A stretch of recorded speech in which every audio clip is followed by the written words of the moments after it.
So look at that. We didn't put some water to it, but as I told you, the chicken and the vegetable, they make their own juices. So we're not gonna put any more water to it. We're just gonna cook it that way. Let it go, let it go. La, la, la, la, la, la.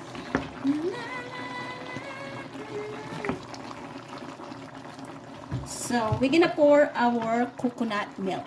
We're gonna pour a 1 can of coconut milk. We're just gonna pour it right there.